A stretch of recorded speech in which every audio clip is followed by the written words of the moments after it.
కూడా చాలా అసలు ఇంట్లో కూడా చాలా ఇష్యూస్ క్రియేట్ చేసింది ఆవిడ గురించి మరి మీకు తెలుసో లేదో నాకు తెలియదు. మరి ఆవిడకి ఉన్న ఈ పదవి దాహంతో నన్ను ఒక పావులా వాడుకుంది రాజకీయాల్లో. నన్ను వాడుకొని నన్ను ఇలా చేసింది. ఏమి ఈ 25 yearsలో శ్రీని గారు చాలా మంది లేడీస్తో పాలిటిక్స్లో చాలా మంది పొలిటీషియన్స్ లేడీస్తో ట్రావెల్ చేస్తూ ఉంటారు కదా. చాలా మంది ఎంపీటీసీలు ఉంటారు, ఎంపీపీలు ఉంటారు, ప్రెసిడెంట్లు ఉంటారు, అందరూ లేడీస్ ఉంటారు. ఎప్పుడు చాలా మందితో లేడీస్తో మాట్లాడతారు. మరి అందరు లేడీస్తో మాట్లాడితే నన్నే ఎందుకు ఆవిడ ఇచ్చేయాలి, ట్రాప్ చేయాలి? ఆవిడ నన్ను ట్రాప్ చేసింది. నేను శ్రీని గారిని ట్రాప్ చేయడం కాదు. ఈవిడ నన్ను ట్రాప్ చేసి నన్ను ఒక పావులాగా వాడుకొని ఆవిడ టికెట్ పొందడానికి నన్ను యూజ్ చేసుకుంది ఆవిడ. నేను ఎవరిని ట్రాప్ చేయలేదు. ఏమండి రాజకీయాల్లోకి వస్తే ఎవరైనా రాజకీయాల్లోకి వస్తారండి. మొన్న ఎలక్షన్లో ఫస్ట్ ట్రిప్ నిలిచిన వాళ్ళు కూడా గెలిచారండి. అదంతా లక్ అండి. రాజకీయం మా చిన్నప్పటి నుంచి ఉంది. రాజకీయం చేయాలంటే ప్రతి ఒక్కరు రాజకీయాలు చేయగలరండి. దాంట్లో ఏముంది? పూర్వం నుంచి మాకు వచ్చింది. ఇవన్నీ ఎందుకండి కబుర్లు? ఇప్పుడు ఓకే, మీరు ఆ క్వశ్చన్ అడిగారు కదా సౌమ్య గారు, శ్రీని గారిని ట్రాప్ చేశారని. శ్రీని గారిని ట్రాప్ చేయాల్సిన అంత అవసరం నాకేముంది? మార్నింగ్ ప్రెస్ మీట్లో వాణి గారే చెప్పారు, ఫైనాన్షియల్ క్రైసిస్లో మేము ఉన్నాము, శ్రీని గారు ఒక షర్టు బనియన్తో వచ్చారు, అతనికి ఏమీ లేదు అని చెప్పారు. మరి ఏమీ లేనప్పుడు, అతని దగ్గర రూపాయి కూడా లేనప్పుడు అతన్ని ట్రాప్ చేయాల్సిన అవసరం నాకేముంది? ఒక 60 years అతన్ని ఏమీ లేని అతన్ని ట్రాప్ చేయాల్సిన అవసరం ఏముంది? ఫైనాన్షియల్గా మేము వెల్ సెటిల్డ్, మా ఫాదర్ గారు వెల్ సెటిల్డ్, మా హస్బెండ్కి ఒక 10 to 15 lakhs శాలరీ వచ్చేది, మా మాయ గారు వెల్ సెటిల్డ్. సో ట్రాప్ చేయాల్సిన అవసరం నాకు ఏముందండి? సౌమ్య గారు చెప్పండి.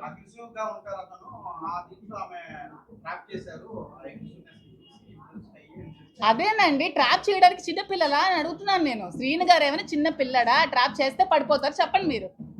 ఆ ట్రాప్ చేస్తే పడిపోయేవాడైతే ఈ 25 yearsలో ఎవరు ట్రాప్ చేసినా పడిపోవాలి కదండి. ట్రాప్ చేస్తే పడిపోయే వాళ్ళు.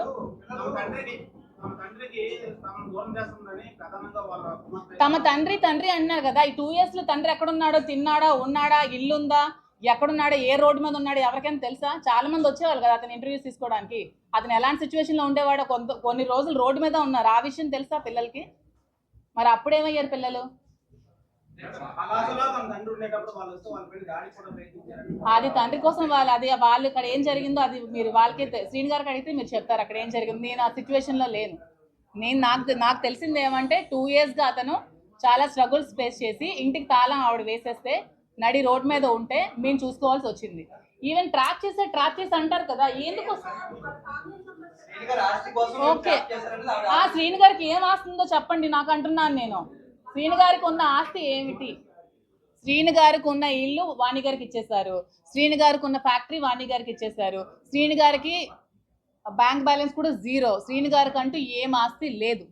సో నేను శ్రీని గారిని దేనికోసం ట్రాప్ చేస్తానో మరి వాళ్ళకే తెలియాలి. ఎక్కడ సంపాదించారేటో కొంచెం చెప్పండి నాకు కూడా, డీటెయిల్స్ ఏమైనా ఉంటే. మరి ఏమైనా మీరైనా ఎంక్వైరీ చేయండి. నాకు తెలిసి శ్రీని గారు పాలిటిక్స్లోకి వచ్చి నీతి నిజాయితీ ఉన్న నాయకుడు ఎవరైనా ఉన్నారంటే శ్రీని గారే. అతను ఏమైనా కరప్షన్ చేయరు సంపాదించడానికి. అతని దగ్గర ఆస్తులు అంటూ ఏమీ లేవు, ఉన్నవన్నీ ఫ్యామిలీకి ఇచ్చేస్తారు. సో అతన్ని ట్రాప్ చేసి నేనేం లబ్ధి పొందాల్సిన అవసరం నాకు లేదు. నేను ఫైనాన్షియల్గా వెల్ సెటిల్డ్. నాకు వైజాగ్లో నాకు ఆస్తులు ఉన్నాయి. మా ఫ్యామిలీ వాళ్ళు శ్రీకాకుళంలో ఎవరికైనా చెప్తారు, చాలా వెల్ సెటిల్డ్ ఫ్యామిలీ. అక్కడ అత్తగారి ఫ్యామిలీ కూడా చాలా వెల్ సెటిల్డ్. నాకంటూ ఫైనాన్షియల్గా నాకు చాలా అసెట్స్ ఉన్నాయి. నేను ఎలక్షన్లో 1 crore to 2 crores నేను ఖర్చు పెట్టాను ఎలక్షన్స్లో. మీరు కావాలంటే క్యాడర్ ఎవరికైనా అడగండి. ఎలక్షన్ ముందు నేను ఎంత డబ్బులు ఖర్చు పెట్టానని చెప్తారు. నా పర్సనల్గా నా అమౌంట్ నేను ఎలక్షన్లో ఖర్చు పెట్టి ఎలక్షన్ చేశాను. సో దేనికోసం ట్రాప్ చేయాల్సిన అవసరం నాకైతే లేదు. ఇది క్లారిటీగా తెలుసుకుంటే చాలా మంచిది.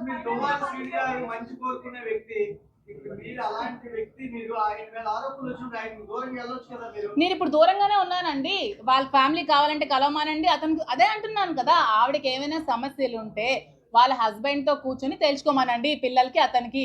నన్ను మాత్రం లాగొద్దు అని చెప్తున్నాను. నేను ఇది చెప్పడానికి వచ్చాను. నన్ను బయటకి లాగొద్దు. నిజంగా ఆవిడకి హస్బెండ్తో కలవాలనిపిస్తే హస్బెండ్తో కలవమానండి, హస్బెండ్తో మాట్లాడుకోమనండి, పిల్లల్ని హస్బెండ్తో కలవమానండి. అది వాళ్ళ లైఫ్, వాళ్ళ ఫ్యామిలీ మ్యాటర్, నాకు సంబంధం లేని విషయం. మేడం ఇప్పుడు ఒకటే అంటున్నారు, వాళ్ళు రాత్రి కూడా వచ్చింది, మా ఫాదర్ మాకు దూరం అయిపోయారు, మీరేమో ఆ ఇంటి నుంచి వెళ్ళిపోవాలి, మా ఫాదర్ మా దగ్గర అవ్వాలి అనేది వాళ్ళు డిమాండ్ చేస్తారు. అది మీరు కాదండి, నేను ఇప్పుడు ఇంట్లో ఉండట్లేదు, నేను అప్పుడప్పుడు వెళ్ళి వస్తున్నాను అంతే. వెళ్ళమనండి ఇంట్లో ఉండాలంటే. అది శ్రీని గారికి వాళ్ళకి సంబంధించిన విషయం అండి. అది మీరు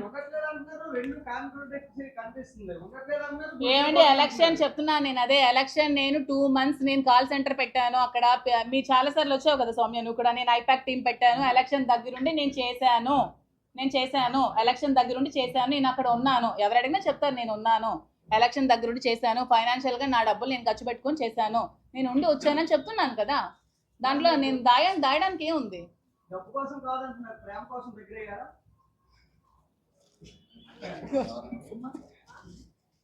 ఏంటి ఇప్పుడు వాళ్ళకి విభేదాలు ఇద్దరి మధ్య వచ్చాయి అంటున్నారు కాబట్టి మీరు ఆయన నాకు అన్ని రకాలుగా ఆదుకుంటున్నారు అంటున్నారు కదా మేడం, మీరు మీ డైవర్స్ ఇవ్వబోతున్నారు, ఏంటి భవిష్యత్తు ఏంటి మేడం? ఏమండి, ఇప్పుడు సొసైటీలో ఇప్పుడు ఏదైనా ఎలిగేషన్స్ వచ్చాయనుకోండి, ఒక హస్బెండ్కి దూరం అయ్యి ఒక ఒంటరిగా ఉన్న మహిళలు చాలా ప్రాబ్లమ్స్ ఫేస్ చేసుకోవాల్సి వస్తుంది కదా. అలాంటి ప్రాబ్లమ్స్ ఫేస్ చేసుకోకుండా సపోర్ట్ చేస్తానని చెప్పారండి, మీకు అర్థమైంది అనుకుంటాను.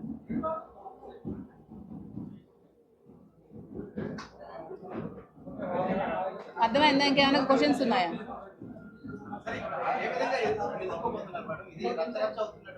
అదే నేను మీ మీడియా ముఖంగా మీ అందరికీ దయచేసి రిక్వెస్ట్ చేసి నేనేం చెప్దాం అనుకుంటున్నానంటే, ఆవిడ చెప్పిన మాటలు నమ్మి నన్ను బజార్లోకి లాగదు. దయచేసి నా ఫ్యామిలీని, నా పిల్లల లైఫ్ని తీయద్దు.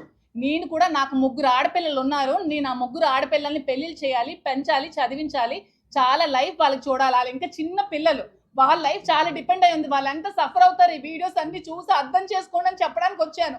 ఆవిడేదో చెప్పిందని మీరు ఆ వీడియోస్ పెట్టేసి ఆవిడ చెప్పిందని నిజాలు అయిపోవు కదా. ఇప్పుడు నా పిల్లలకు నేను ఏం క్వశ్చన్ చేయాలి చెప్పండి? ఈ వీడియోస్ చూసి మార్నింగ్ నుంచి పిల్లలు అందరూ ఏడుస్తున్నారు, చచ్చిపోతున్నారు, నేను ఏం సమాధానం చెప్పాలి నా పిల్లలకి? ఇష్టం వచ్చినట్టు రాసేస్తారా? ఎవరెవరితో మాట్లాడరా సొసైటీలో? ఎవరెవరితో మాట్లాడట్లేదు? మీరు ఎవరెవరితో మాట్లాడరా? ఎవరెవరితో మాట్లాడట్లేదా? ఎవరెవరు ఫ్రెండ్స్ లేరా, రిలేషన్స్ లేరా? దీన్ని ఇంత ఇష్యూ చేసి నా మీదకి రావాలా? ఆవిడకి ఫ్యామిలీ ఇష్యూస్ ఉంటే హస్బెండ్ దగ్గరికి వెళ్ళి తెచ్చుకోమనండి, లేకపోతే లీగల్గా ప్రొసీడ్ అవ్వమనండి, కోర్టుకి వెళ్ళి తెచ్చుకోమనండి. అతనికి ఆవిడకి అది సంబంధించిన విషయం. నా లైఫ్ని ఎందుకు మధ్యలోకి లాగుతారండి?